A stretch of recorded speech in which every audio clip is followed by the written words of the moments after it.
Magandang umaga po mga kapatid at ay pagdadako sa ating putol-putol ng tinapay na pinakasintro na ating pananampalataya sa ating Panginoon sapagkat ito po ay siyang tunay na kautusan ng ating Panginoon.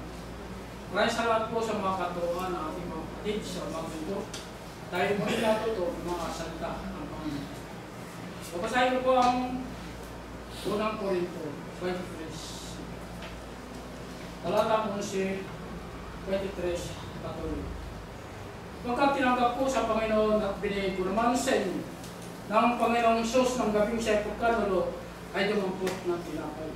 At nang siya nagpapasalamat ay kaya pinagputol at sinabi, ito ay aking katawan na pinagputol ko gawin ito sa pag-aalas sa akin.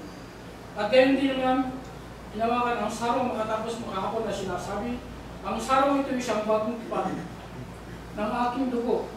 Gawin niyo ito sa pag-aalas sa akin.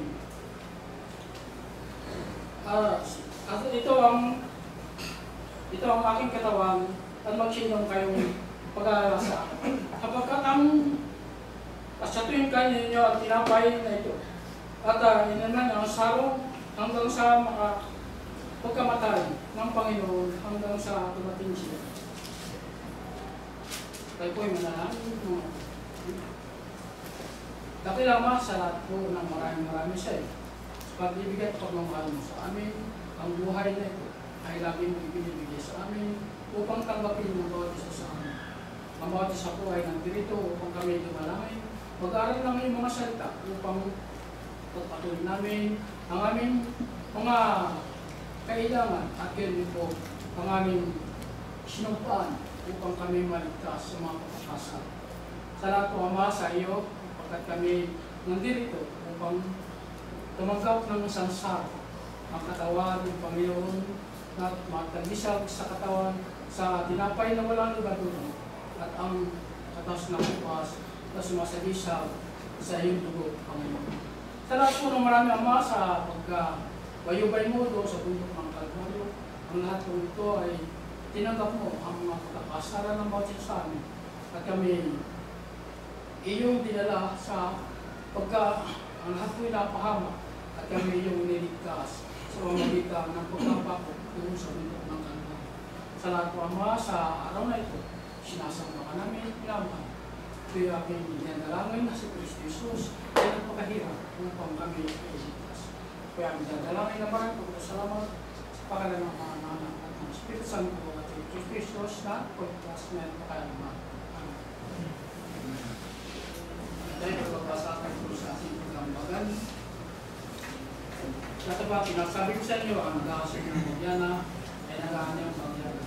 Magbigay ang mga puso sa inyo, tapitin, pinasiyahan ang kanyang puso kung mabigan sa loob sa ating sa kailangan. Iniging ng Diyos at nagbibigay ng asa. May po ay kumangkat. Win up ang life, fearless you up, then it's so 68 po. Una po aking Bible. When upon life fills you up and just ready to sing. When upon life fills you up and just when you are discouraged in all is lost, come your many blessings in them one by one, and it will surprise you what the Lord has done. Count your blessings, name them one by one. Count your blessings, see what God has done. Count your blessings, name them one by one. Count your many blessings, see what God has done.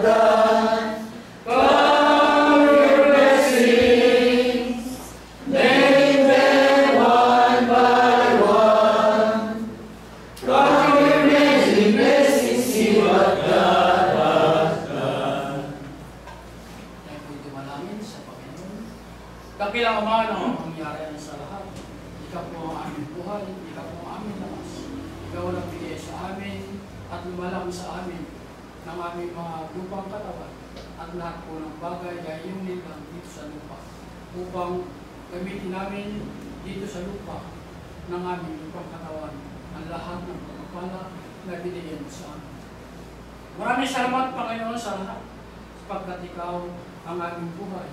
Mahal ka namin, iniibig ka namin ng higit sa aming sarili upang sa gayon ay magpatuloy ang aming buhay na galing sa iyo.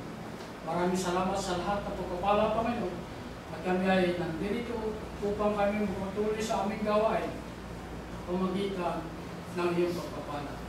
Ang bawat isa po sa amin ay nag-ambagan, Panginoon, at nag-awitan upang pulihin ka namin sa Espiritu at katotohanan. Ang bagay na ito, ang aming pinag-ambagan ay magamit ang iyong mga anak sa dakong ito pagpapalaganap na Ebanghelyo sa pangangailangan ng iyong mga anak sa aming. Maraming salamat, Panginoon. Kaya aming dinadalangin na maraming po. Salamat sa pangalan ng aming nagpaligtas na si Jesus. Kaya kaya naman. Amen.